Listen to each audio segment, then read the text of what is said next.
토마들이야. 어, 음,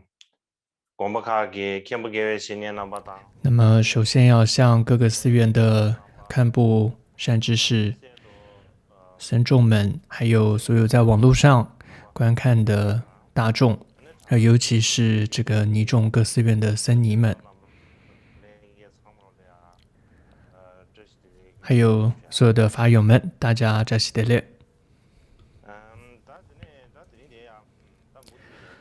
那么今天呢，会继续讲解，就是如何依止善知识的部分。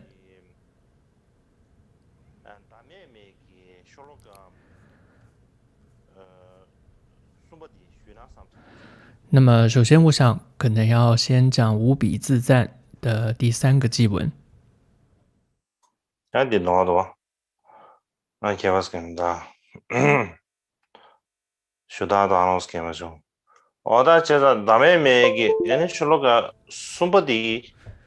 么这是第3个祭文，那么它的科判依照上马巴的对于无比自赞的一个注解当中的科判来说，这里提到的是如何依止上师。那么这里的颂文是：心领此生于九际，一切摄自善有故，不退甚解增至极，究竟信着我其情。那么这个颂文的大意呢，主要是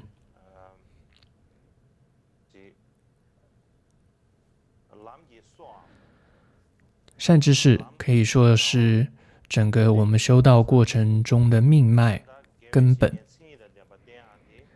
所以依止一位具德的善知识，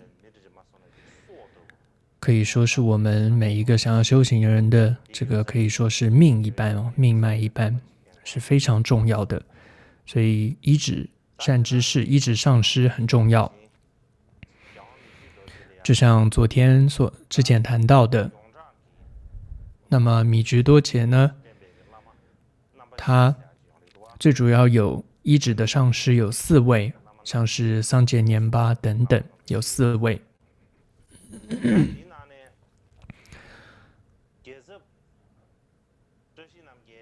那么其中呢，迦查扎西南格他似乎没有在这4位上师当中，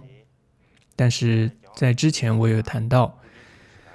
那么迦查仁波切他对于米芝多杰是有很大的恩德的。那么首先是由他认证并为米芝多杰升座，都是这位迦查巴他做到的。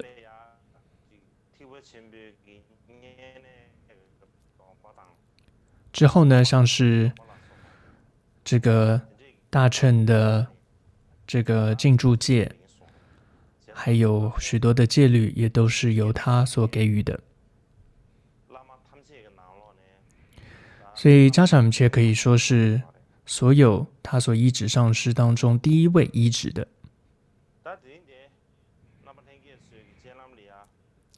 那么这个就是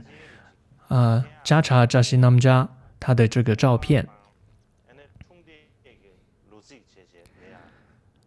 当中也有他的这个出生的年，还有圆吉日等等。看到这个照片，这是一个很旧的一个唐卡，这是被收藏于迦查仁波切寺院当中的一个古老的唐卡。这个应该是第6世迦查仁波切诺布桑波的时候的唐卡，大概是第10世法王噶玛巴的这个到第11世法王这段期间所画的一幅唐卡。那你看到这个唐卡的时候，你可以看到它是有头发的，扎西那么个有留长发。所以之前有提到说，米芝多杰第一次见到这个迦查仁波切，他不就是说吗？小时候他就一见到他就说，以前你头发没这么长呢，怎么现在头发这么长？而且还跟迦查仁波切说，你的这个行为还是不要还是要这个检点一点这样子。所以可以看这个法照当中，他就留了长发。那么他是出生于1487年，那么在1515年圆寂，所以他只享龄是28岁。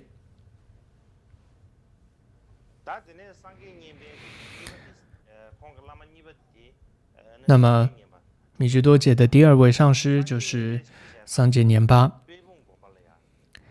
这幅唐卡是收藏于帕棒寺的这个噶举经脉传承的40多幅历代祖师唐卡当中的一幅。那么它是呢诞生于1457年左右，但这里还不是完全的确定哦。那么圆寂日呢是在公元的1525年，大概是这个65岁左右，他享龄是65岁。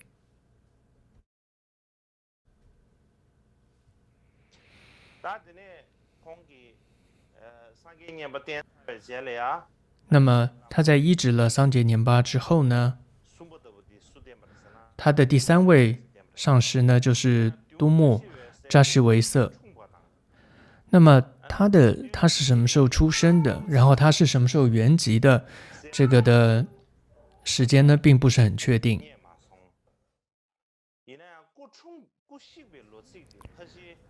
但是呢他圆寂日呢，依照噶举历代祖师传记当中大概可以推测得出来。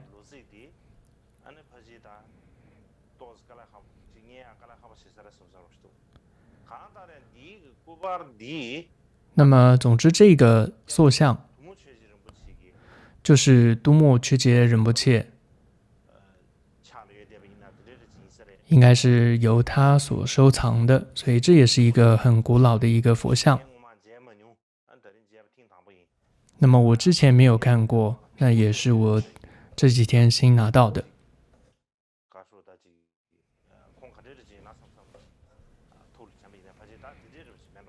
所以大概这是它长的样子。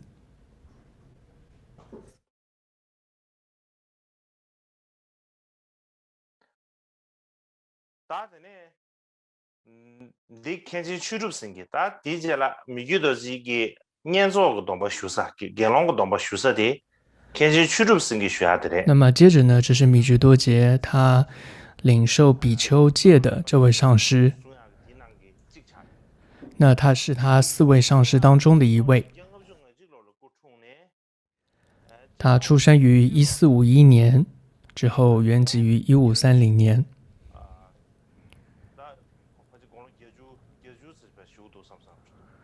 大概享龄是80多岁。那这幅唐卡呢是怎么拿到的呢？也是在噶举经脉传承上师当中，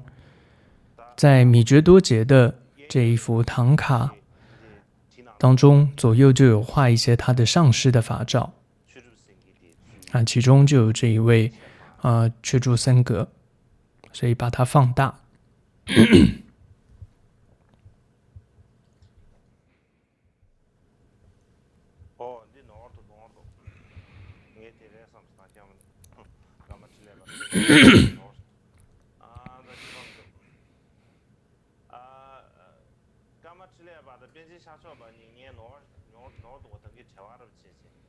然后这里的伽马千列巴的照片呢，这是放错了，对不起，那放错了，不是这一位。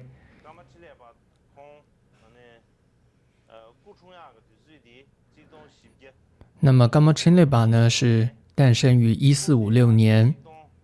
那么圆寂于1531年，但是这是另外一位大师的法照，放错了。大概讲到这个用字那么细节的，上个年巴切。之前谈到他的4位上师桑杰年巴、多摩扎西维塞、肯真却住森格，还有伽马钦列巴这4位。再加上加查扎西南加，那么透过这些法照跟大家介绍一下。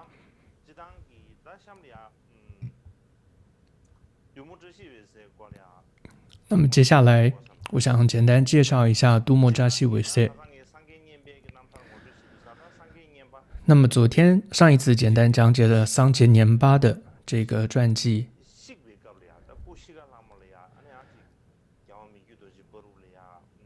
那么讲到在桑杰年巴圆寂的时候，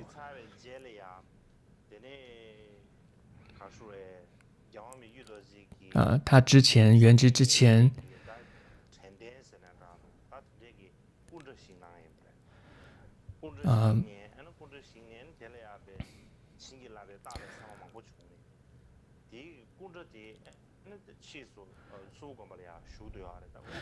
米居多杰当时呢，也为这个桑杰年巴建了一尊塑像啊，就叫做帕囊玛。那么现在收藏在楚布寺，那么是一个楚布寺很重要的一个佛像啊的一个塑像，其实就是桑杰年巴的塑像。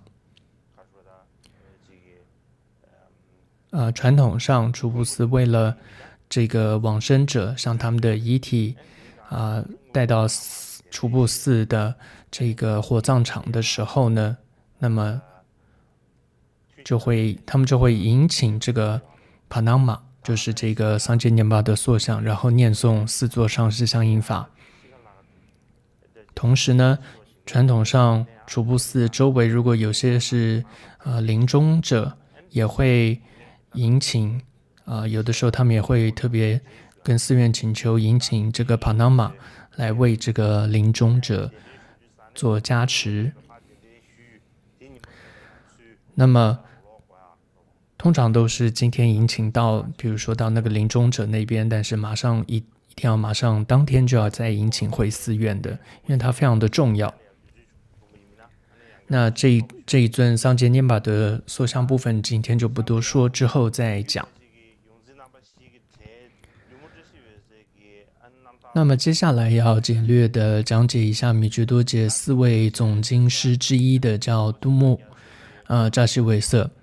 他是第7世法王却扎嘉措的一个亲传弟子。那不仅如此，也是当时威藏康3帝可以说持戒非常精严的一个典范。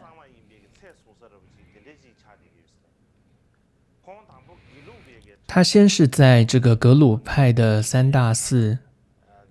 当中的这个甘丹寺，在那边学习之后呢，他跟随第7世法王却扎嘉措学习众多经典。他不仅是在经教学习上同时也在极近的这些山林处山洞中实修闭关多年。他完全舍弃了世间8法还有这种自利的想法，是一位完全的这种利益他人的这样的一个修持者。他是米居多杰在依止迦查仁波切和桑杰年巴之后第3位依止的上师。这位都木仁波切，那都木曲杰仁波切也是现在藏地尤其在玉树呢噶举派非常重要的一位上师。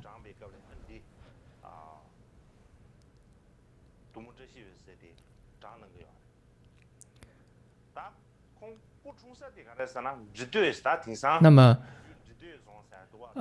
再讲回到这位都木扎西韦塞他是诞生在智多县就是玉树的智多县。在这个地方呢，有三大世家就是叫加都色3大世家。那么他是出生于这当中的叫都木世家，所以他被称为叫都木扎西韦瑟。那么他的名字有2种不同的写法，在米居多杰当时的一些文献当中，大部分是写勾大什就对他对，有点这个对莫这个拼法呢就是这个魔女的拼法，但是之后呢就改成了前家字换了一个欧大什对，它是变成条幅的意思。大概是那时候觉得说是魔女的那个吕莫的拼法这个不是太好，所以就换了一个拼法，变成是有降服、调服的意思。但总之呢，你看它其实是这种三大世家的其中一个世家的名称。那么但他出生的年份是不详的。那么因为并没有扎西韦瑟的这样的一个传记，那么除了在噶举金曼祖师当中，还有巴乌祖拉成瓦的这个贤者喜恩当中有一点记载，他并没有自己独立的一个传记，所以呢，他的出生年份这些是不清楚的。那么他在小的时候就见到了第7世的法王却扎嘉措，并且得到了法王赐给他名字，就叫做扎西维瑟。而且呢，他也跟随法王学到了六字大明咒的这个口传。之后呢，他跟随国师加查巴就顿珠出家。8岁起，他就依止格鲁派的格西呢，叫格西嘎，听闻上涉类学的内容。那么之后就成为一个精通了格鲁派论点和密咒的这样一位大智者。接着依止堪谦东军缺珠桑波，得到这个净缘戒。那这一位堪谦是不是就是米觉多杰的这个受戒的上师呢？但这里我还并不确定。然后同样，他也在这位得戒的堪布的跟前也得到了萨迦传承的鲁希巴，还有纲领尊者这个双流合一的这样一种圣乐金刚手的大曼陀罗的灌顶。之后呢，他就想说应该要回到家乡一趟。那么最主要有2条路，一条是北方的路，一个是南方的路。那么南方的路就是从贡波地区走，他就从贡布南方的这条路就会经过这个叫多闻山，就在那里他就见到了第7世法王噶玛巴。虽然前面有提到他小的时候他有见到却扎嘉措，但因为那时候年纪很小，但现在这个时候是他已经这个成年了，那么可以说成年之后的第一次见到第7世法王。一见到的第一眼，他就得到了很大的加持，升起很大的信心。那这时候他就决定说他不回家乡了，他就想要继续留在上师的身边，法王的身边学法。那么就得到了像大手印还有6法的各种的经验教授，还有马哈嘎拉这些护法的教授，还有指引3身7行无二3道歌7成就法，还有甚深内义根本颂的注释等等。尤其呢还学到了由第7世法王他自己撰写的现观的注解，叫三世见灯。那这一部注解呢，他没有完全写完，他只写到了这个发心的这部分，那么有100多页。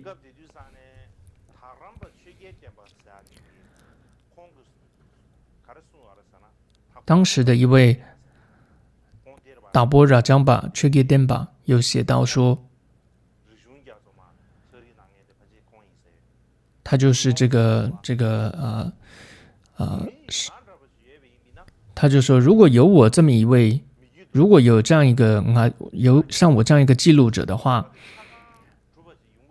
那么我想第7世法王这一部著作应该是写得完的，他有这样说过。总之呢，第7世法王的这一部现观的注解他并没有写完，只写到了这个发心品这部分。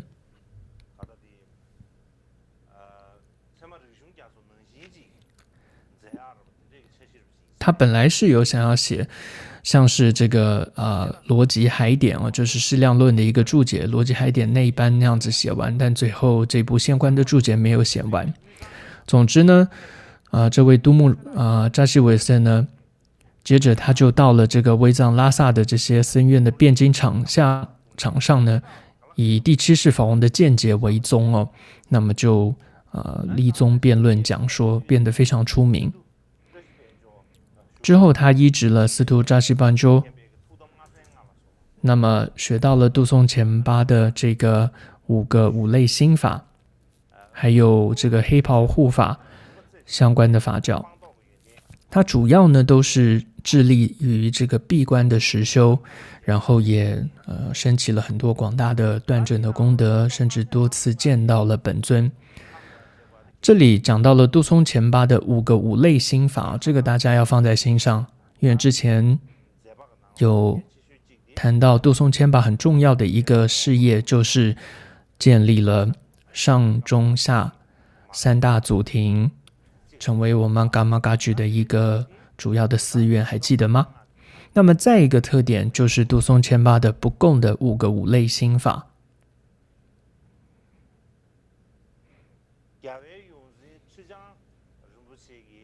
那么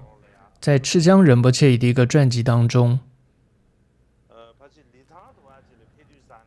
那么就有谈到他到了这个理塘地区的时候，就说到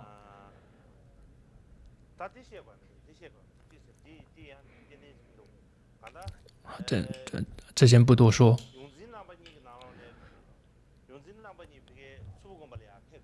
总之呢，两位总经师他到了楚布寺的时候，当时的侍者呢是楚布寺的，是一个总管，就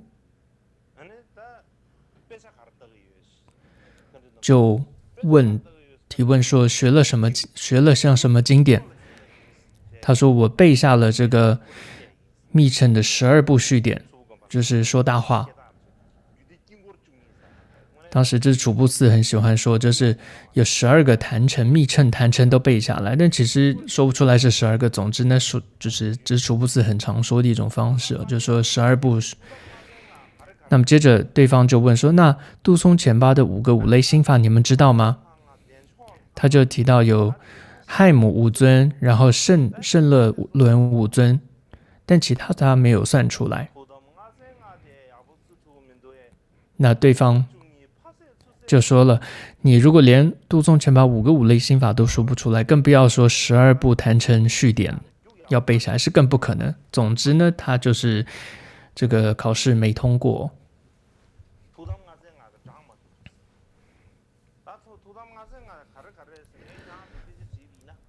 那如果我问各位说五类心法是哪5个，你们大概也回答不出来。第一个是亥母，再来是胜乐的五尊，有的说是圣海观音五尊，但其实这没有包括在里面，所以亥母、胜乐、喜金刚，然后这个马头明王，然后是度母。那么因为它有5类，然后有5个这样的5类，所以说五类的心法，请大家要记下来。所以如果说有其他教派的人问到你的话，那么噶玛冈仓里面的五类心法是哪5个？你如果说不出来的话，那就是很丢脸了。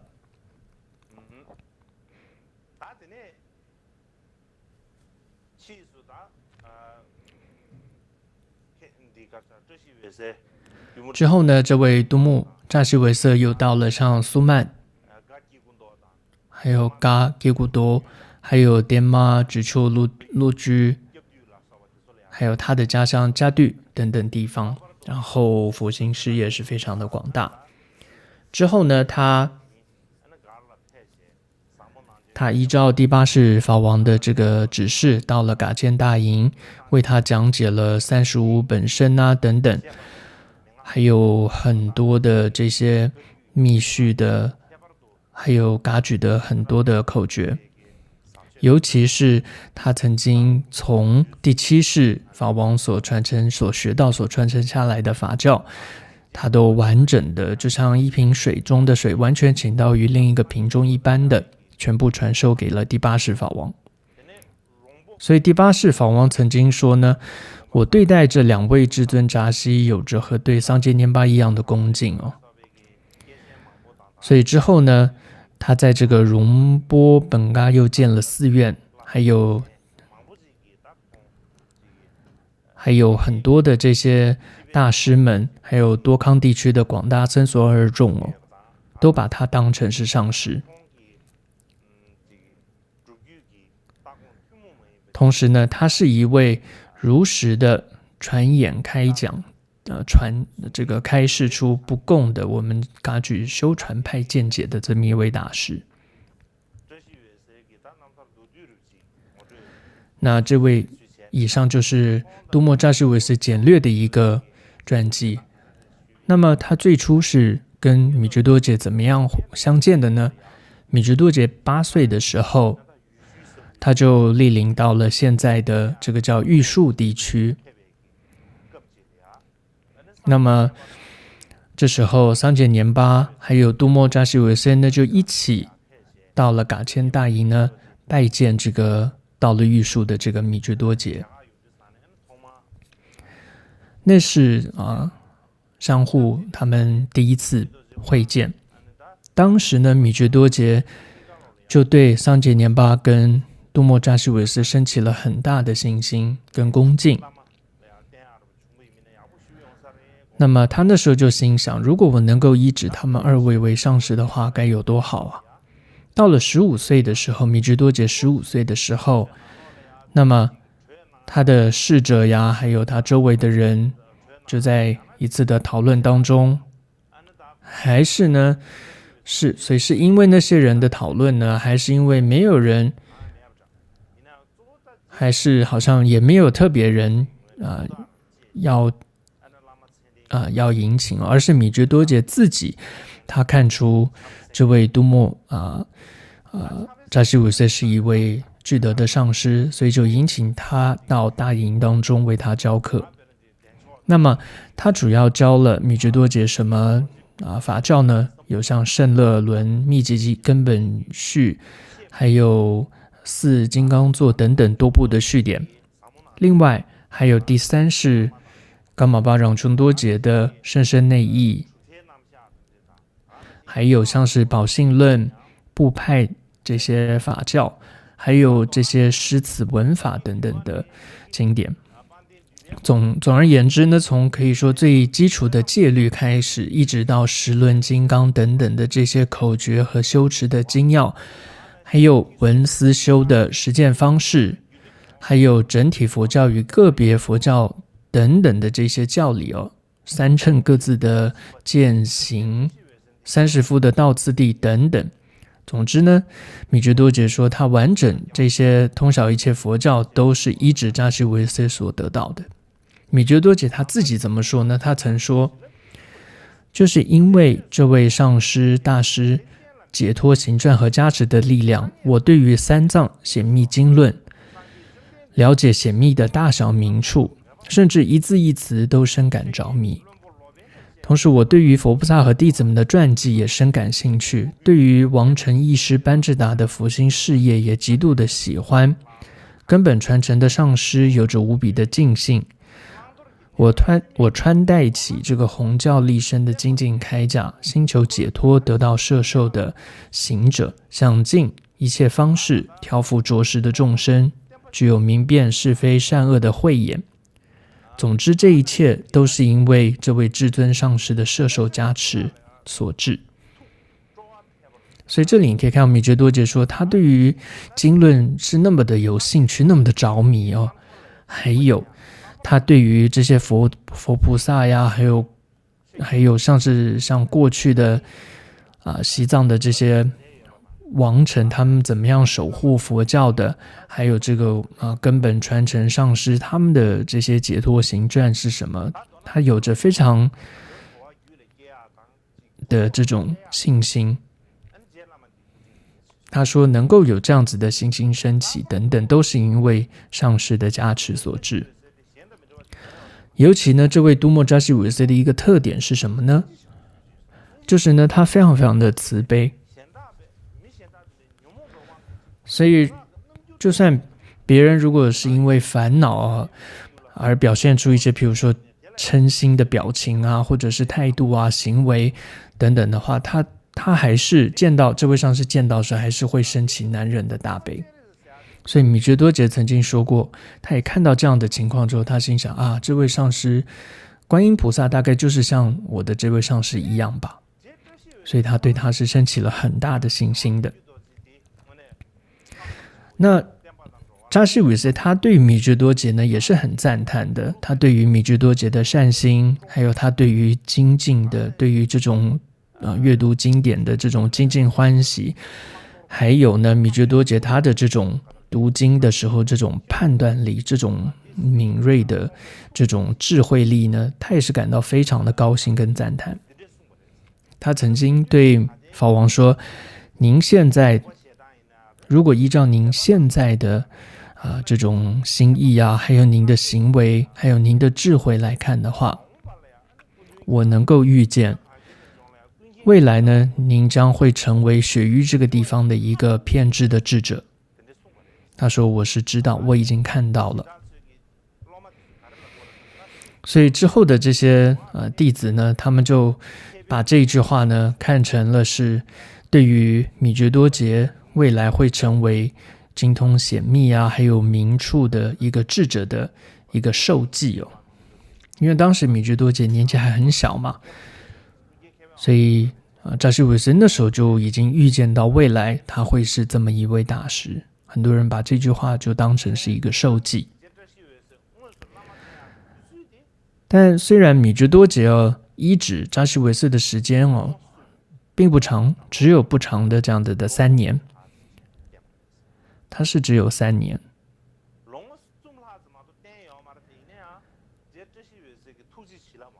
但是扎西韦斯的这种他的大悲心，或者说现在来讲，就是但是米觉多杰他的一生都深受着扎西韦斯的大悲力的加持所影响着。那么就是因为扎西韦斯的带领跟教学之下，那么米觉多杰呢，他让米觉多杰对于经典，对于这些显密啊各方面的经典升起很强烈的 interest， 很强烈的兴趣。甚至有12年的时间呢，米觉多杰白天都继续的在努力，连晚努力的这种读经学习，甚至晚上都睡得很少。那么米觉多杰那时候也担心说，怕吃太多，这个营养太营养太过剩而会打瞌睡，吃太饱想打瞌睡，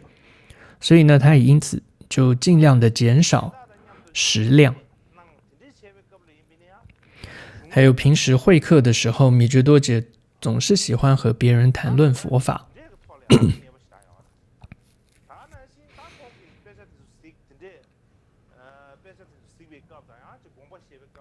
还有呢，这个米觉多杰每次在读经或者在思维经典的这些含义的时候，有时候想到一些什么，有一些什么启发，一些什么重点，他都会马上的记录下来。所以总之呢，米觉多杰就是这样子，非常非常精进，不断的学习经论。他能够有这样子，他自己就说，米觉多杰就说，我能够对于佛法是这么的有兴趣，这么的喜欢，这都是受到了扎西韦斯的影响。还有甚至米觉多杰的弟子们也说过，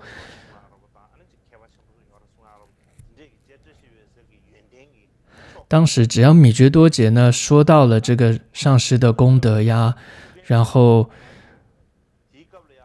过去扎西韦斯是怎么样的利益众生的这些内容的时候，故事的时候，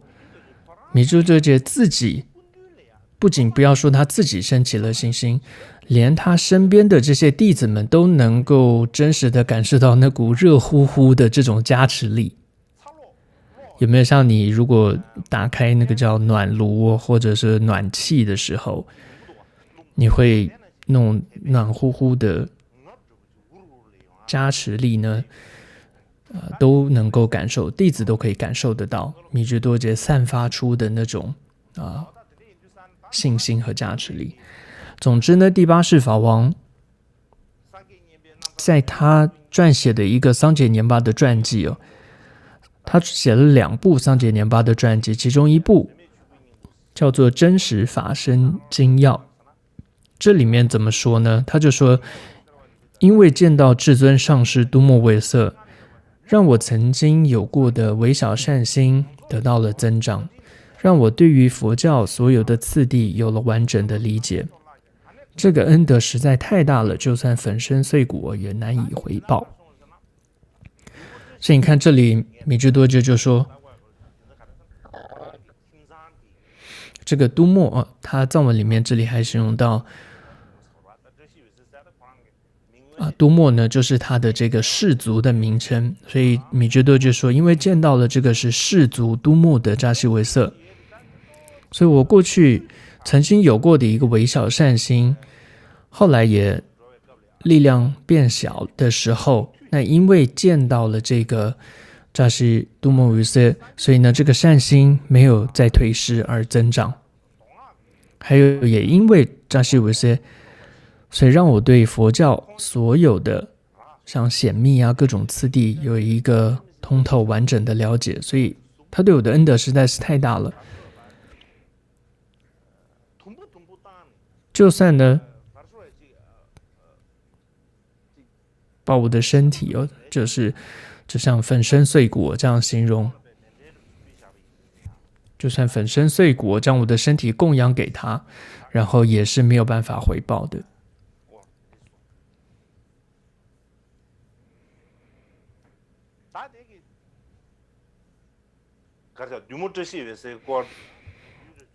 所以这是很简略的讲了这个都莫扎西维色这位上师。接着呢，米支多杰的再一位上师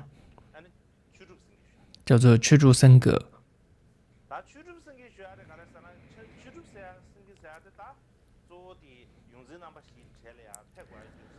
那么为什么却住僧格会是四大经教师之一呢？是因为米支多杰就是跟随他受了这个比丘戒，这个净缘戒，当然也跟随他学到了很多其他的法教。但是呢，这位却住僧格呢，他其实呢只是一个米支多杰的，米支多杰他是却住僧格，他是第七世法王的弟子，但是依据现在的说法，他的传承并不是噶举派。但是我们说看到过去的一些传记当中，有时候上师你看不太清楚他是属于哪个教派的，因为大部分过去的祖师呢都是无分别教派的，所有上师都依止去学习，所以因此他都具有所有传承的法教，所以你很难去说他是属于某一个教派的上师。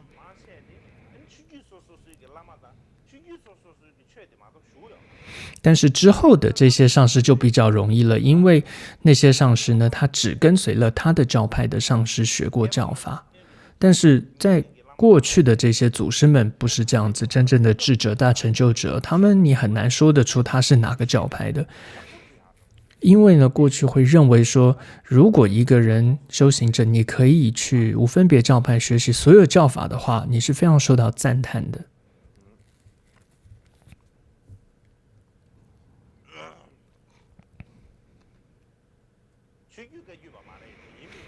所以呢，这位却住僧格呢，他并不是噶举派的，但主要是因为米支多杰跟随他受了这个比丘戒，所以呢，才算是四大经教师之一。那么他出生的地方在哪里呢？在藏这个地方。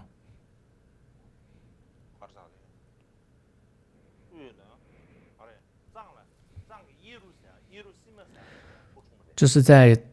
藏的耶路斯玛这个地方，父亲叫做拉耶，母亲叫做洛萨基。那么他在1451年呢诞生。他小的时候叫做塞维加谢，5岁的时候，他跟随他的这个叔父这个阿舍离却住巴桑学习像藏文的读写还有刻诵等等。8岁开始，他就对于很多序典，他学习了许多序典，像是马头明王、大日如来等等，他就通晓这些序典。所以呢，很多的周围的村民都会到他前面请他加持，请他给予金刚结啊，还有请他加持除障等等。那么因为过去来讲呢，要除障呢，特别就是马头明王。那么要对王者的超荐，最重要就是大日如来。所以过去的传统是这个样子。那么当他14岁的时候，他跟随这个大戒律师让江森戒出家，受这个沙弥戒。之后呢，也跟随这位堪布呢，也得到了洗金刚的灌顶，还有成就这个叫成就世的护法多闻天子的一个灌顶。所以这是他特殊的一个灌顶啊，所以之后米觉多杰也跟随他学到了这个叫护法多闻天子的灌顶。那么之后呢，他就在同样的这位堪布为清教师，还有平教师等等比丘僧这样的僧众当中，就领受了叫做净圆戒。那么他持戒非常的严谨哦，他就算一些细微的堕罪呢，今天违犯了，他也会当下忏悔哦，清净，绝对不会留待明天的。所以他说，所以他呢守护学处呢，就像是守护眼中珠一样的，他就成为了所有这些持戒的僧众当中最殊胜的那一位。那他跟随很多的堪布呢，就学习到很多的显密的典籍。那么之后21岁的时候，他就到了桑普地方。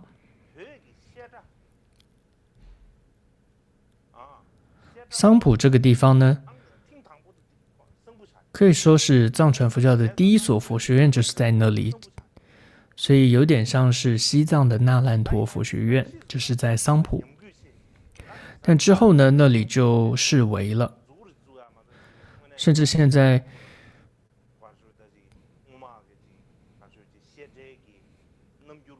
去到那里呢，就只是指出来被说出来曾经是这里，但现在已经完全没有这种佛学院的这样子的任何传承遗留下来，并没有。总之呢，他就到了那里桑普呢，依随这个叫大智者的一位 Densei，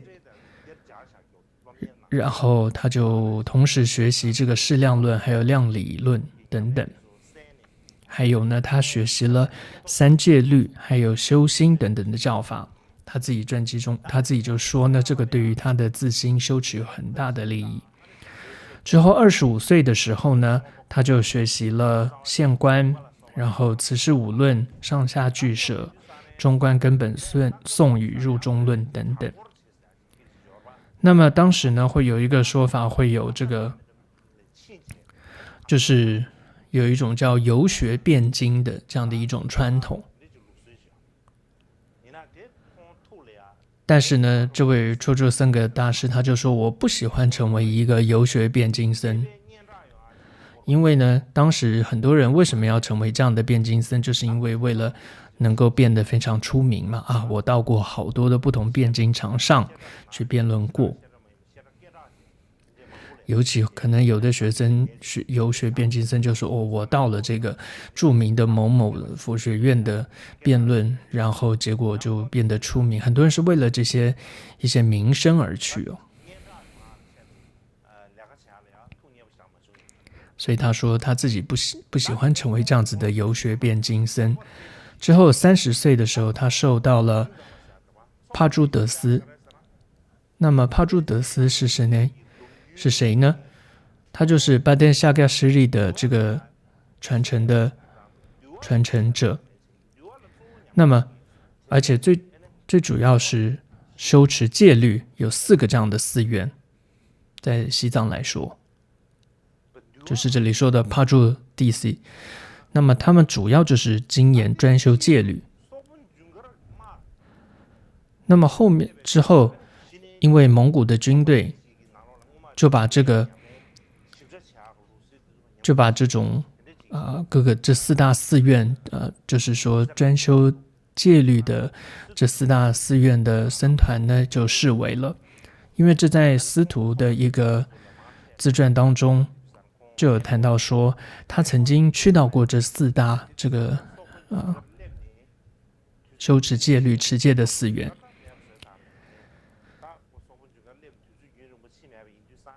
那么当时虽然已经被蒙古军队破坏了，但是呢还是有遗留下来一些这些戒律的一些仪轨，一些规矩。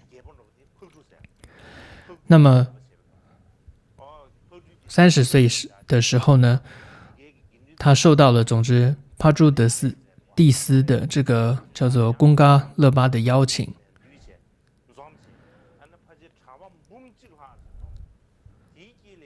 然后在泽汤的一个这个地方呢，有10万多名的僧侣中，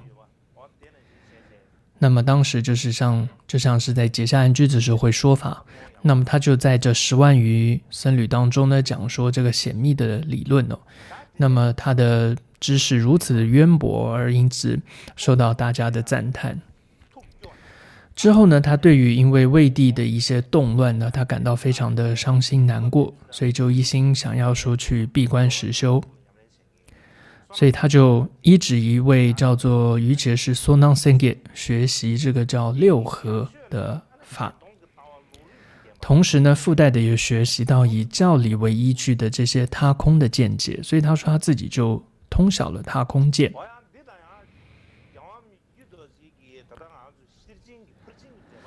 所以我们看到米支多杰在现观的一个注解当中就讲到这个唯识的，就他有一个叫做假名唯识那么当时并不会说他空，而是说唯识假名唯识的时候，为什么会这样写呢？最主要谁请求米支多杰写这部论呢？就是给予他比丘戒的这位上师，就是这个却住僧给。所以呢，米支多杰他写这个现观的这个论呢的时候，就是以这个他空见来写。所以总之呢，这位大师他升起了他空见，他就说，曾经呢，我以前学的时候，就像是在黑夜中闭着眼在看这些经典。但现在我了解了他空见解之后呢，就像是在白天张开双眼去观看一样。所以总之呢，意思是他已经能够通晓这些经论。所以之后呢，他想说应该要到这个一个近处去修持。但是呢，他因为在之前跟随于堪钦却吉汪处那里去领受多闻天子的这样一个灌顶的时候，他当时就跟这位堪布承诺说，他要这个守护，之后会守护一个叫根敦冈巴的一个僧团。所以呢，他就不敢违背这个师命嘛，所以呢，他就接下了这个僧团的纠察师和堪布等等的这些执事工作。所以他一生呢，后来就奉献给僧团在这些出世和入世工作上。之后呢，他由这个之后他依止孔嘎多杰den巴和宗巴贡嘎南杰呢，得到了这个洗金刚的灌顶和道果的教授。之后还依止了第7世法王、第4世夏玛巴，还有叫做林美班智达、夏鲁义师等等学到了非常多，依止非常多的上师，学到了很多的显密的法教。那么再来谈到他的佛心事业的部分呢，他25岁的时候，他就在桑波寺，还之前有谈到过，这是很重要的一个佛学院，在桑波寺那里呢，他成为了现观课程的一个助教。那什么叫做所去就助教呢？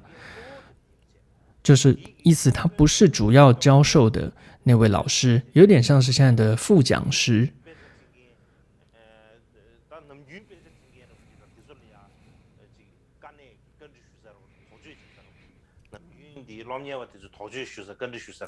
所以也就是很多时候他去协助学生，像他们什么问题都会来问他，他像是这样一个助教。那他的学生也非常的多。到了54岁的时候，他成为了一个叫孔嘎多杰典的这个寺院的一个住持，然后在那边教授密法。之后呢，55岁的时候成为了根对冈巴的这个堪布。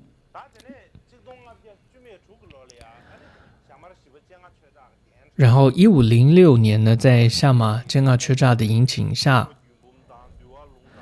然后为他口传像10万颂啊、四部毗奈耶、五部地论等等显密的教法，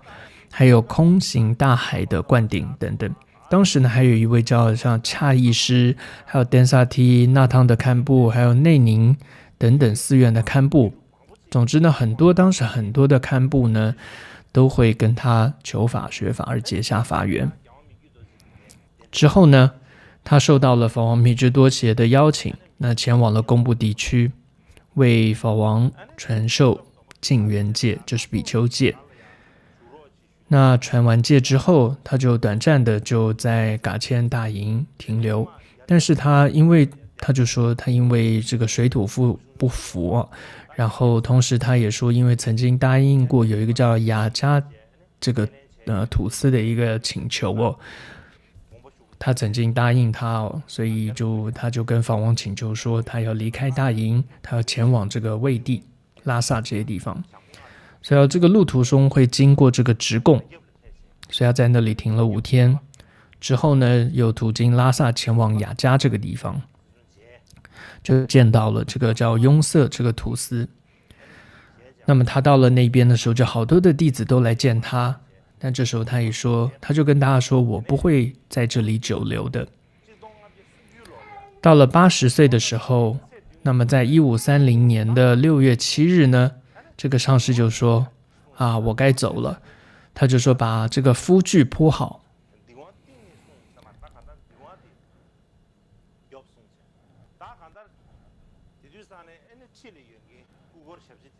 然后这时候周围的弟子呢也请求他说，上师请您注释如果您圆寂了，那么谁会来救护我们呢？这时候上师就说了3次他有一句话就说，你们不要太执着。他就对弟子说，你们的心不要太执着，不要有执着，我是不会跟你们分离的。他就这段话说了3次，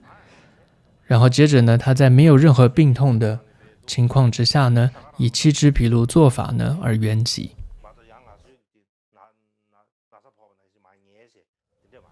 所以不是像有的时候我们生了病躺着而圆寂，并不是的，他是这个坐着七支做法的而圆寂。有的时候我们活着身体健康的时候都做不好七支做法了，更不用说我们圆寂的时候，像这位大师圆寂的时候都七支做法而圆寂，非常的难得殊胜。之后呢，会简略讲解一下他如何被密支多伽引请的过程，但是呢，先休息一下，之后再讲。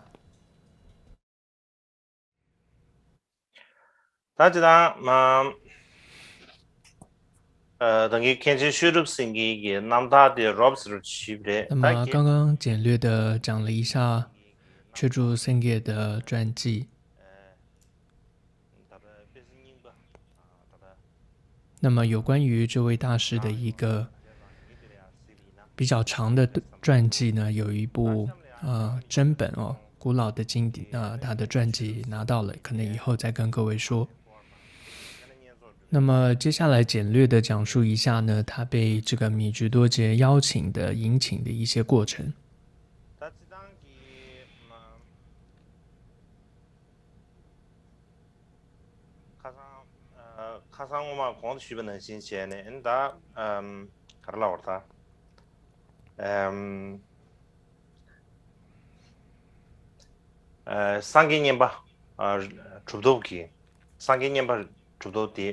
那么昨天之前有谈到过，桑杰年巴仁波切他的这个他的脚不好。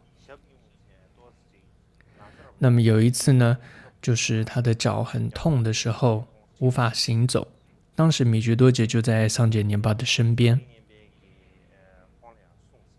桑杰年巴就对米觉多杰说：“那我的这个脚的这个问题呢，主要是第四世萨玛人木切坚阿缺扎，这是我曾经本来应该要供养他的，但是没有机会供养这个第四世萨玛巴。那并不是无法供养，而是因为当时呢，因为第七世法王缺扎加措，他就说怕这个让这个缺扎加措伤心哦，不开心，所以他当时呢就没有桑杰年巴就没有供养这个第四世萨玛。后来呢，桑杰尼玛人杰他说，就在他的一个静观当中呢，看到了第四世萨玛巴呢，他的脸不是很清楚，就是雾蒙蒙的这样一个脸。那么或者总是常常这个梦到或静观看到第四世萨玛人界的时候，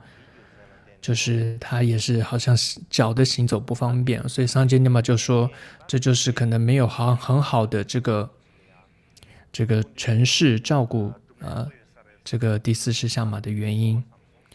所以桑杰尼玛就跟米觉多杰说，我也告诉你，因为你曾经是跟随萨玛人界得戒的。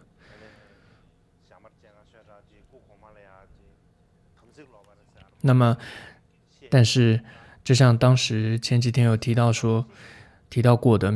这个桑杰玛就说当时噶千大营呢就是诋毁第四萨玛嘛，就说他呢这个违背了第七世缺扎加措的誓言等等。那米觉多杰总之说呢，是的，桑杰尼玛你怎么跟我讲我都会那么去做的。所以他们两个人就讨论好，想了一个办法。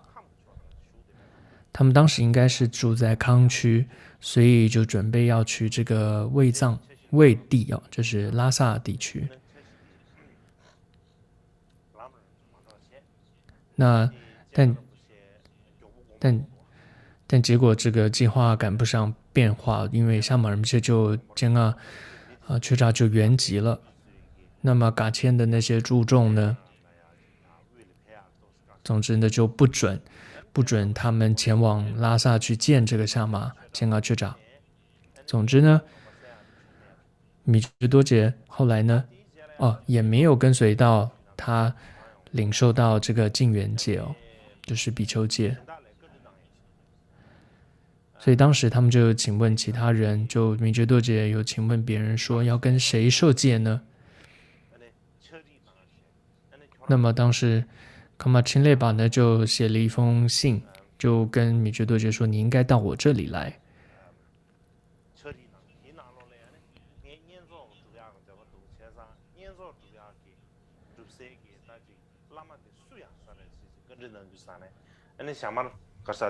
那么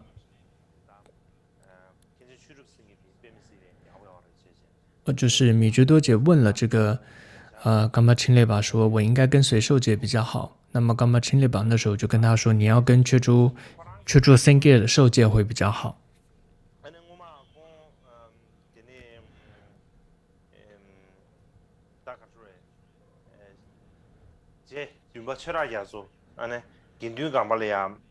那么之前的缺扎要做这个莅临紧敦冈巴的时候，那么有一段故事就是说当时呢这个有一个很好的缘起，就是他们在迎请列队这个迎请第七世法王的时候，为什么呢？因为当时呢这个就是他们要排这个僧队嘛，就是列队欢迎迎请的时候，每个僧人手上呢都会拿一个这种一个东西，一个贡品，然后大家列队。那么这时候这位僧戒居住僧戒呢，他手上呢拿着的刚好是一个非常殊胜的一个金色的曼达，然后上面也供满了各种的珍宝的堆哦。所以呢，因为这个善庙的缘起，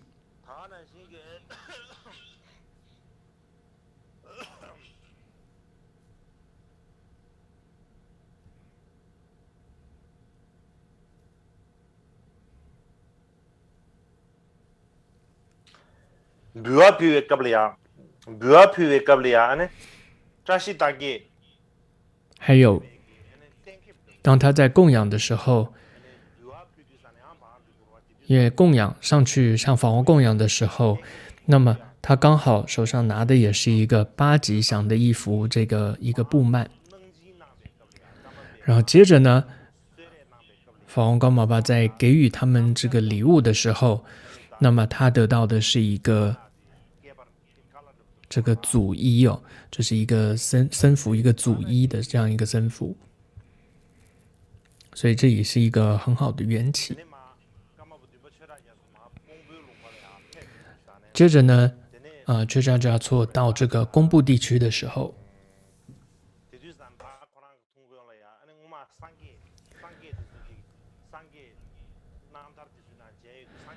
当时他就想说，就像我们看过去，就是佛陀经过的时候，会向佛陀供养这个像是这个稻谷哦。那么他在这位根敦森健的那个时候，也在法王道公播的时候，就向他供养了这样子的，撒了这样子的米哦，然后发起了菩提心。那么等等哦，上面提到了一些他们互相之间的一些很好的缘起哦，所以米觉多杰就觉得说，那是可以跟他领受这个净缘戒。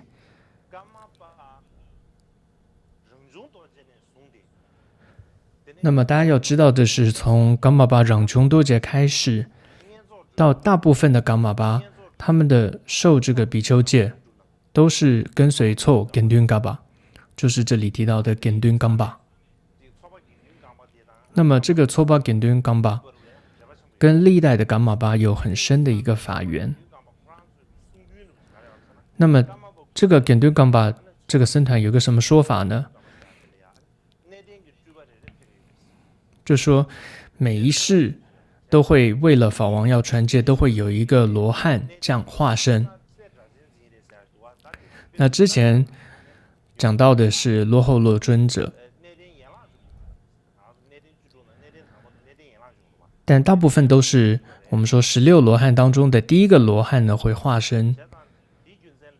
来给予这个传戒。所以呢，历代的噶玛巴，那么求这个比丘戒有很多可以去求的上师，但是特别会在这个根敦冈巴这样的一个僧团，就是因为这个僧团呢是特别呢在专精修戒律的，所以呢噶玛巴也是特别的尊重这样的一个僧团，然后传统上都会跟随他们领受这样的比丘戒，所以有这样的一些等等一些的原因。总之米觉多杰呢后来那么就决定了，也就写了信给他，给这个根敦森健，就跟他说，我想跟您领受这个净缘戒比丘戒，而您也是一位具戒的大德，请您来到这里，请您前来为我受戒。如果您以旅途这个很困难而回绝的话呢，这个您的菩萨行也就坏失了，所以也是一个比较严厉的一个口气跟他讲。那么当他刚好打开这封法王寄来的书信的时候，同时他们的僧团也吹响了这个召集大众集会的这种海螺的声音他也觉得是一个很善妙的缘起。然而这时候这位大师他几岁了呢？已经79岁高龄了，所以他必须从拉萨到工部地区，那个路程是几个月的，所以他第一个已经很高龄了。那么再来第二个，这个路途真的是很辛苦的。当时不像现在有有这种火车或者是车子，那么而是必须要骑着马，甚至当时呢还不一定是有骑马，因为有些僧人他们是这个不骑马的，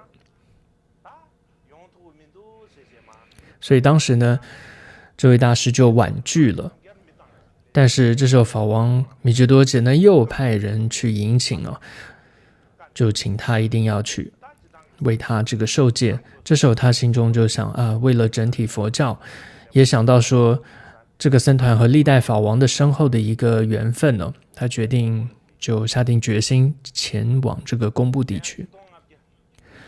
那么当时是公元的1529年，也就是藏历的9月3日他首先到了札汤这个地方，他就启程前往公布。经过札汤这个地方，见到了一位应该是显洛大义师，总之见到了他，然后跟他讨论了一些佛法之后呢，他就继续的赶路在11月的时候就抵达了公布地区，也就是噶千大营的地方。那么在抵达的那一天就见到了米觉多杰，然后他休息了几天，然后在同一月的23日呢就传授为法王受戒。受戒的当天呢是晴空万里的，然后出现了这个彩虹，然后从彩虹当中就降下了这些花雨。之后呢，他每天都会去见这个法王米居多杰，然后讨论显密当中的很多的疑问的地方。然后似乎那时候他也为法王介绍了他空的这些见解，也给予法王长寿佛的灌顶，还有这个护法多闻天的这个灌顶。在这个传记当中有这些记载，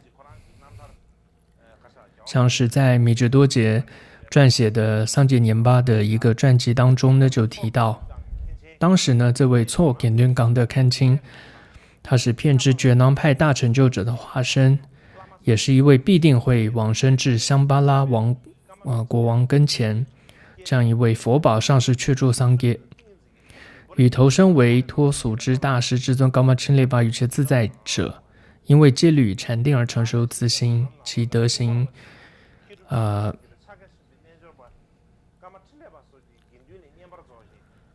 然后接着在自传中也提到，依止了昆邦巴大师成就者去住三哥与大手印之大与且是伽玛钦列巴等僧人受尽原戒，成为二位智者之弟子等等。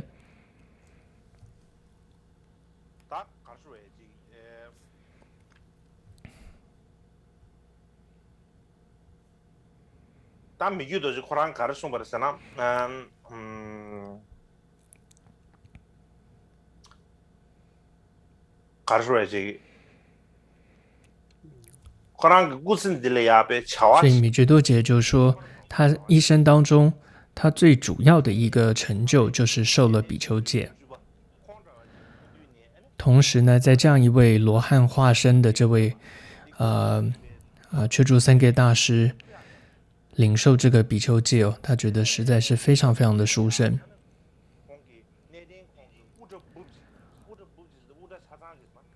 然后象征加持的一个所依有一个物品，那么它总之有这样一个圣物，就是罗汉的这样一个头发的圣物。后来据说那个头发当中也生出了许多舍利。那么传戒的这位却住僧耶呢，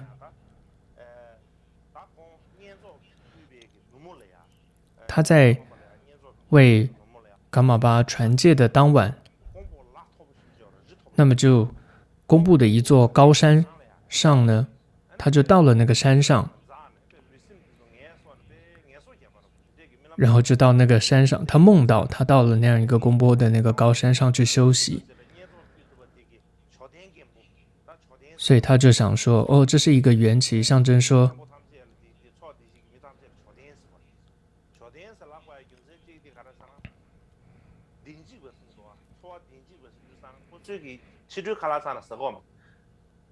덴지기 간데는 칼라마도 지 양결 대네 칼라스가 매베 인자 안 덴지고 사 송도아 세장 안 치주 셀라 쇼그 매베 인자 대그 초된 바 송도 있어 세장 초된 김보 나게 베 总 삼바 之呢，他就说我自己这样一个行者呢，我的心愿都圆满了。他也说然后接着说他在为法王灌顶长寿佛灌顶的时候，他梦到说他制作了很多的这个擦擦，就是这样一个小佛塔。后来而且这个小佛塔越变越多，越变越多。那么他说这个梦象征的就是米支多杰会长寿。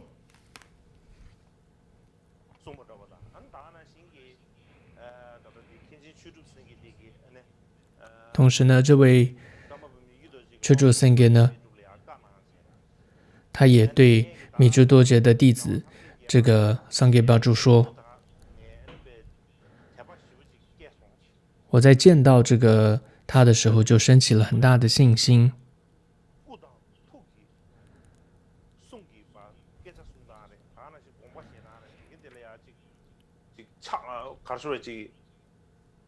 착당게 뭐매봐 된제기 배 가수래지 된제기 넘버로 총송스 안다 하나씩 가면 나네 최게 내가 돼서 배那么总之得到了很大的这种信心跟价值。同时在这个问答跟上师问答的过程中，然后甘玛巴也能够总是回答到我的问题，给予我很好的答案。在他米支多杰还这么年轻，但是他却能够有这么深刻的思想，相信他未来呢一定会是变得他的智慧会越来越厉害。这是我们一般世间绝对是这个不可思议的，会觉得不可思议的。所以他就对米支多杰的这位弟子就说却住森给就跟他说啊，你写了这个，你写的米支多杰的这个传记哦，就真的是符合名副其实的。总之呢，他非常的赞叹这个米支多杰。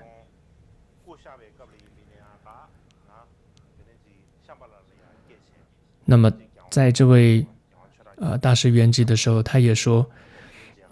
我圆寂之后，我一定会到香巴拉那里，因为第7世法王却扎嘉措他就圆寂之后就在香巴拉那里，所以他说他往生之后也要到那边去。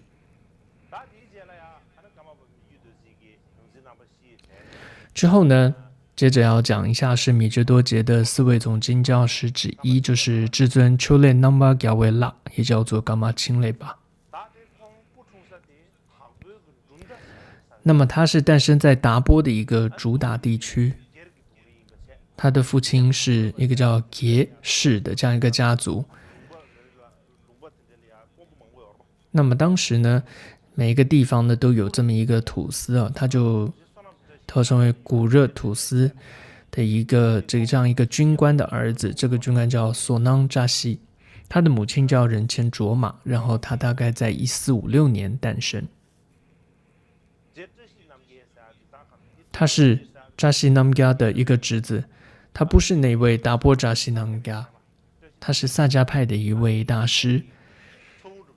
他是伽玛钦雷巴是他的侄子。他幼年的时候是住苏卡，那么跟随一个叫达玛萨玛雷学习这个医术。那么在西藏来讲，这个医术呢有2个不同的传承。一个叫俗的传承，那俗的这个医术传承，现在呢主要是由伽玛噶举在传承着。另外一个苏卡瓦涅姆尼多杰有这样另外一个医术的传承，它可以说是俗这个医术传承的最主要的这个依据哦。所以他幼年就在这边跟他学习，还有他学习到很多宁玛的一些教法。那他17岁的时候就依止教伦珠桑波这个出家，37岁的时候呢，就到了坡章纽东这个地方一直下马见啊去给长巴后就受了这个禁缘戒。那么在隔天，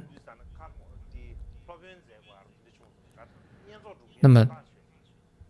他就成为了叫做这个阿舍离哦，因为有太多人都来跟他受戒哦，他就成为了这个叫阿舍离。那么在20岁的时候，他跟随张骞绕江巴，然后学习中观传承的这个发菩提心的法门。这位张骞绕江巴桑耶佩瓦，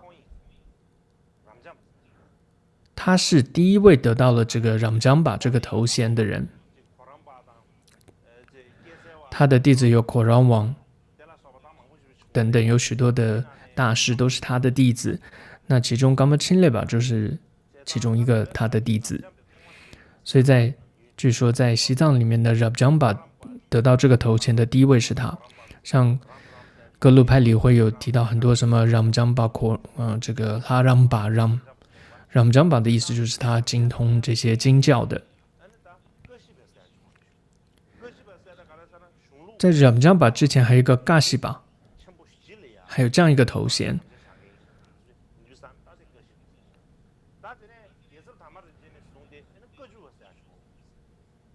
예서 담아른지기 에는 가서 슝슝시 시간 당동 에네 nembe로 가시 나한테 에네 슝루 실래야 슝루 줄래야 탐시 샤바 민주산에 에네 예서 담아른지인데 에네 거주에 다 통마를 신스들 송도와 아 간다 드리르시다 어다대 잠시람자 상계 비행기 군주네 那总之呢，他就跟随这位张骞让江巴呢，学到了中观传承的发心法哦。也跟随他学到了这个秘籍，得到了密集金刚的这个灌顶，得到了密乘戒。之后呢，他也依止了有密勒日巴第二的这个沙热热江巴索囊桑耶学习尼姑六法、苏卡六法，然后昂宗耳传等等。再来跟随丘普瓦，他应该是第7世法王的一个弟子。学习了大手印五句的法教。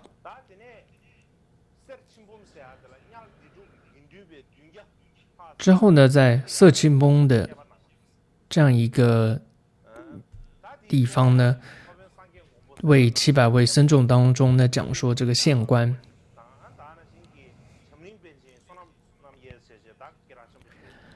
之后呢，他也依止了半庆索囊南伽等等，还有像是贡嘎多杰典巴学习到普巴金刚，还有这个叫藏护主法门等等，然后跟随半庆德桑学习这些嘎拉巴，还有这个松大就是文法这些的典籍。之后呢，他到了一个叫接擦的一个佛学院，依止了昆谦桑杰佩瓦学习了这些圣传密集金刚等等的密法，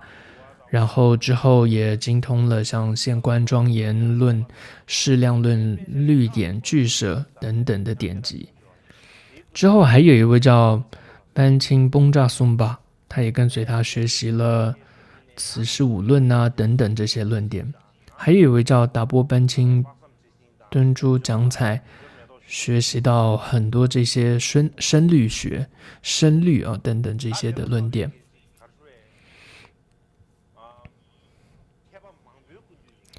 总之呢，你看到他呢跟随了好多这些大师，学到了各种的这些教法。之后呢，他就想说应该要到泽堂的这个佛学院，但是呢，这时候他的一个哥哥呢，他的长兄就邀请他到另外一个地方去，结果他就没有到泽堂的这个地方佛学院去。之后呢，他又依止沙玛坚阿缺扎，得到了很多这个喀丘旺波的6法，还有很多行中护法的修持。然后之后在这个火阳年呢的一个5月7日的早晨，他第一次见到了缺扎嘉措。他说那时候从此他就将上师视为佛一般，同时呢，在许多的这些文件当中，也有提到说，他曾经说：“我等师徒二人过去生中就有很深厚的一个因缘。”那么，总之呢，千列巴呢，他就确认说，这个第70法王就是他生生世世的上师，因此他就请求法王传授他七心五二还有六法等等。这时候法王就跟他说：“如果你承诺要成为一个承担噶举教法的一个传承者的话，我就会传给你。”那噶玛钦列巴就答应了，所以接着呢，这个法王就亲传，以他的经验亲传给他那罗六法，有5个月的时间当中传了他那罗六法。那么这时候他就住在钦列巴就住在噶千大营旁边的一个可能是另外一个小帐篷，在里面修法闭关。那么只要法王有上课，他就去听法，那其他时间他都一直在闭关修持。所以呢，在六法当中提到的很多的典籍呢，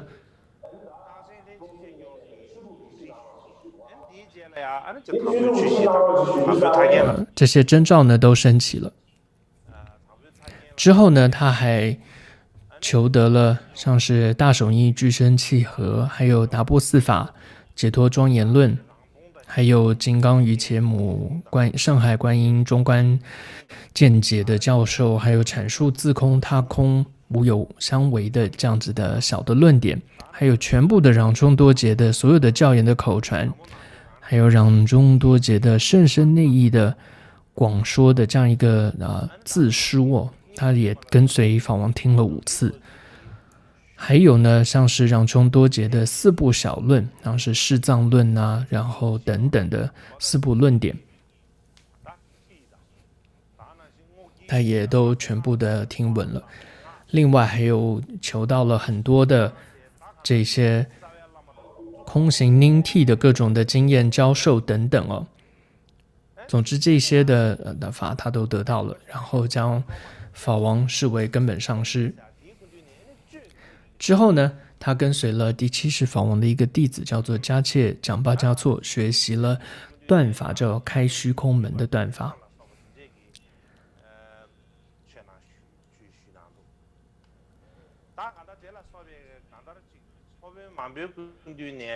总之呢，你看到他依止了很多上师的这些教法哦，那这些就不多说了。那么他的佛行事业上来讲呢，我们说在卫藏有在扎西达界的一个赞助师下，在缺锅伦波这个地方新建一个大的佛塔。当时呢，然后有25个这个手掌高，建了一个25个手掌这样大小的一个大佛。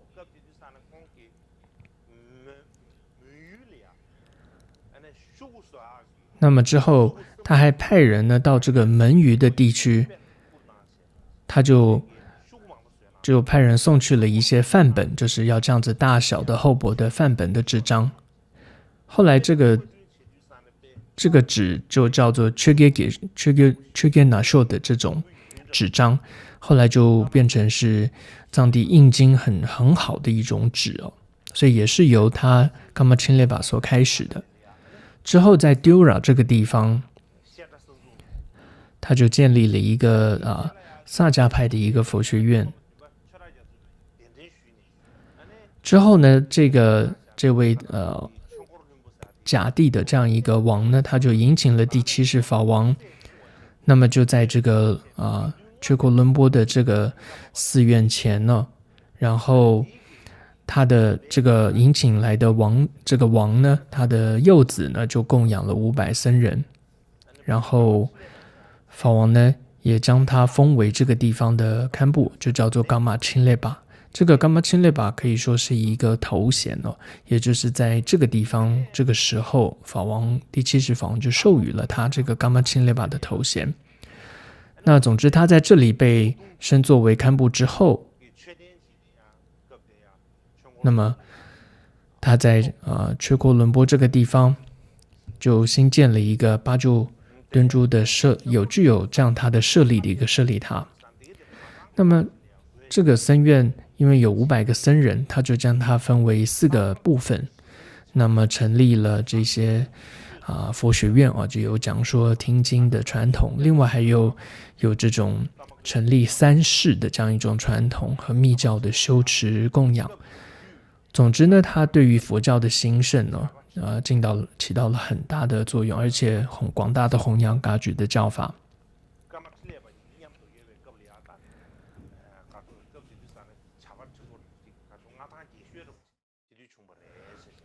所以据说呢，就是在那个时候，是可以说是那个地区来讲是佛教是最兴盛的。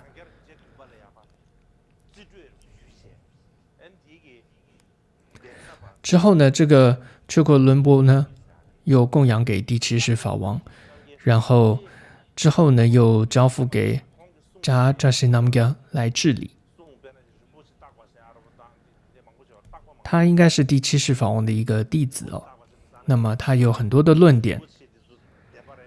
譬如说其中有一个叫做如何判断这个珍宝，或者如何去判断一个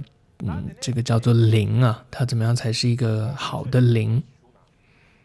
那么之后呢，钦雷巴他就去闭关了。那么之后这个噶谦大营呢到了拉萨，迁移到拉萨的时候，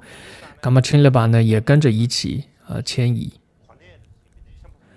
那当时呢，噶谦大营就给了他一个头衔，就是噶谦有左列，左的这个行列的这个列首就是噶玛钦勒巴。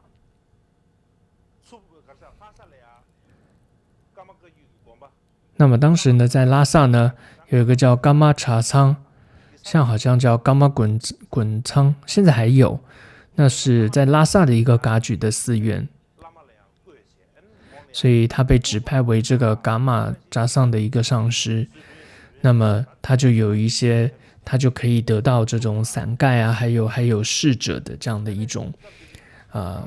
的身份。之后在染摩切的这个法会上，在这样的一个会场上，那噶玛钦勒巴在那里为大众讲解开示了世间3灯。那么之后呢，又在拉萨这个应该是大昭寺的周围有一个叫突谦的祖庭，那这个祖庭后来有些争议因为周围又有3大寺嘛，哲蚌等等。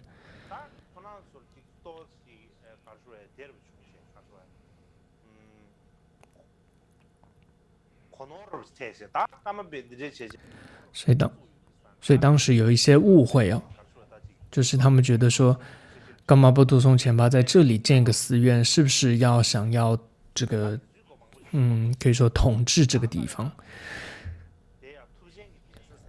总之呢，这个突谦的这个祖庭就是在拉萨大昭寺附近，是噶举的一个，所以本来2年的时间，他们本来2年时间在这里修建好这样的一个寺院，而且也广收了当地的许多的僧徒。那么主要住持呢就是噶玛钦勒巴。那么当时他们这个心愿就是希望这个突谦去阔这个祖庭呢是以持戒为主的一个寺院。不是杜松觉，对不起，是缺扎嘉措他建的。那么因为当时他缺扎嘉措有一个进观就说好像看到一个寺院里面怎么都是黑色的人围绕着寺院，他就想说是一个不好的缘起，所以他觉得就应该要有一个寺院呢，僧众都是以持戒为主，这样子的话呢会比较好。那么尤其当时拉萨呢的一个当时的这个可以说地主呢，官员就供养给这个第7世法王这样一块地，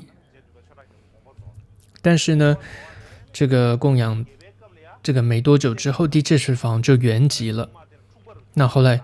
这个寺院呢也比较没有，后来这个寺院总之呢也就没有受到很好的管理。后来呢整个寺院也就是说这个就衰败了，甚至还长了杂草了，都没有人管理了。真的，这个干嘛亲列巴呢？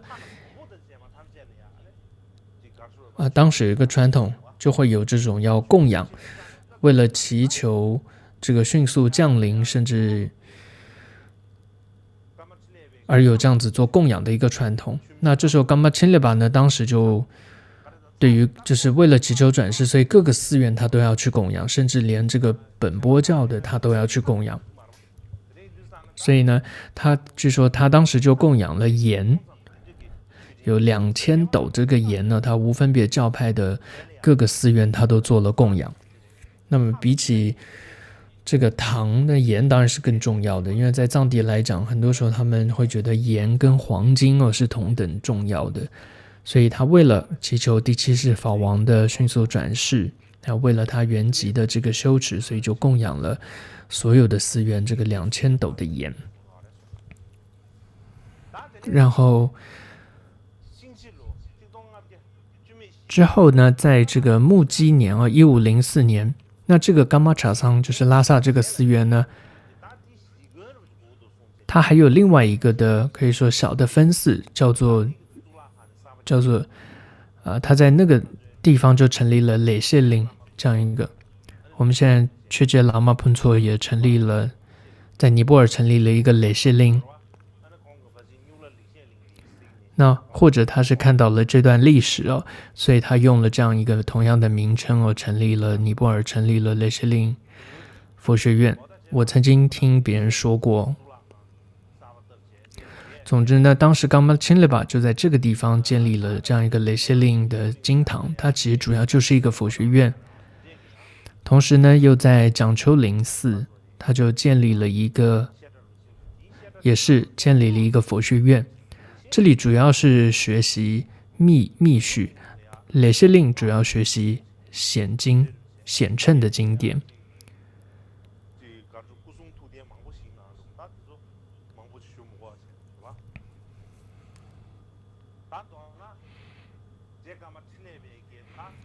总之呢，这个噶玛亲列巴呢，他新建了几个寺院，还有佛学院。它最主要呢都是以这个弘扬这个经序为主，然后尤其是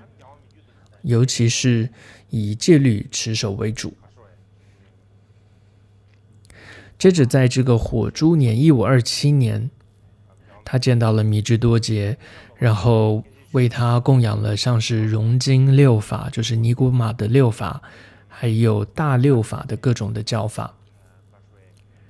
然后之后呢，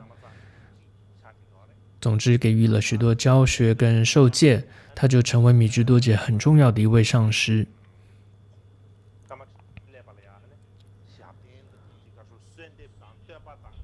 之后呢，米支多杰也在，据说为了这个噶玛亲列巴呢，就写了很多的长寿文，大概有10几篇，里面就形容到他是得道加行道是第一法的亲列巴，有这样的形容。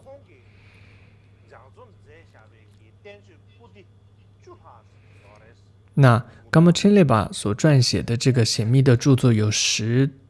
大部，我想大概现在这些都还找得到，可以读得到。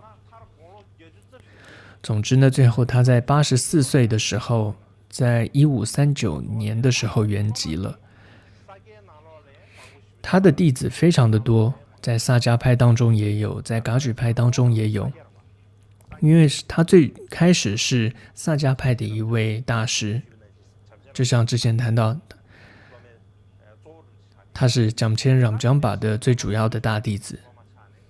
之后呢，他成为第7世噶玛巴缺扎嘉措的弟子。所以呢，他在萨迦、噶举2个教派当中都受到了这个尊重，也因此呢，他在2个教派当中的弟子也非常的多。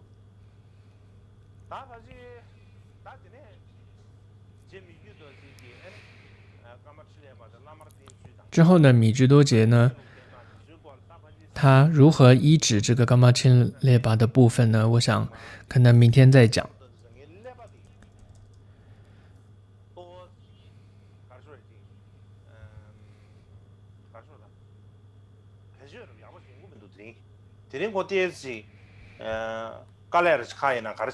今天呢，感觉这个脑子不太会转，所以我想今天还是就讲到这里。明天呢会讲一下米觉多杰是如何医治伽马钦列巴的，还有呢，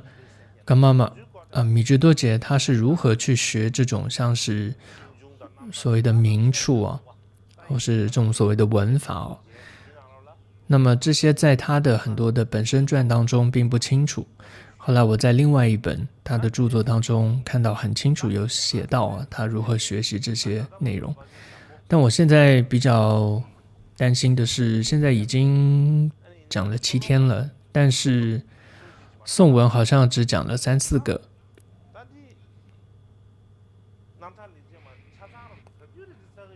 那么这个妙行自传到底什么时候可以讲完？别说全部讲完，一半什么时候可以讲得完？我非常的紧张哦，但是表现出还是要表现出很稳定这个的样子，不然如果实现出很紧张的样子，可能就会有些障碍。总之呢，这次我是真的希望能够把这2部传记讲完，但是如果后面，但我不想变成是就是像念过去这样子，但至少还是想把他们的每个颂文的一些重点要跟各位讲。但如果连这样子都做不到的话，可能那就也没办法，可能明年继续讲。但总之希望这次能够讲完。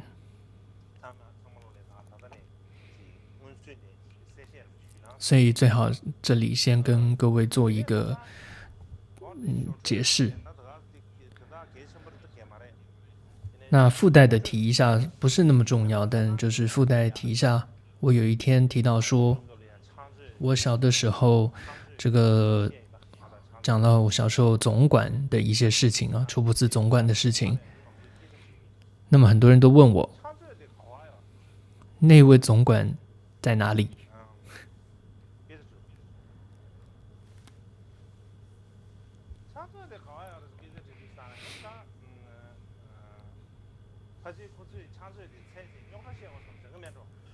我想那些人可能想要去这个找到那位总管啊，找马，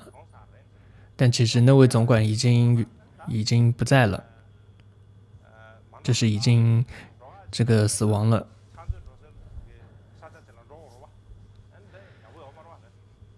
所以我就跟他们说，还是不要去找，我就这样跟他们说。